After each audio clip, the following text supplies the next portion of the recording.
এখানে $2.5 লাখ আছে। তোমাদের চোখের কাপড় সরাও। আমি আগের ভিডিওর 42 এবং 58 কে নিয়ে এসেছি স্প্লিট অর স্টিল খেলতে। যদি তোমরা দুজনেই স্প্লিট টেপো তাহলে এটা ভাগ করে নিতে পারবে। তোমাদের অনেক স্মৃতি আছে। কেমন আছো তুমি?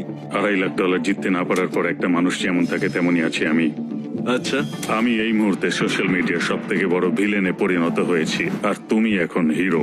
আমি শুধু বলতে চাই আমরা এটা স্প্লিট করে নেবো। তুমি আগেও আমাকে ঠকিয়েছো, তুমি কি দ্বিতীয়বার আমাকে এই টাকাটা জেতার সুযোগ করে দেবে? তোমাদের মধ্যে একজন স্টিল টিপলে সে পুরো টাকা পাবে, কিন্তু যদি দুজনেই স্টিল টেপো তাহলে দুজনেই খালি হাতে বাড়ি যাবে। রেজাল্টটা দেখাও। ওয়াও, এটা তো আমি একদমই ভাবিনি। এরাই হিরো। এদিকে চলে এসো। না না না, আমি এটা করব না। এত টাকা দুটো পরিবারের জীবন পাল্টে দিতে পারে, তাই আমি টাকাটা স্প্লিট করতে চাই। আশা করবো এতে তুমি রাজি হবে। Thank you.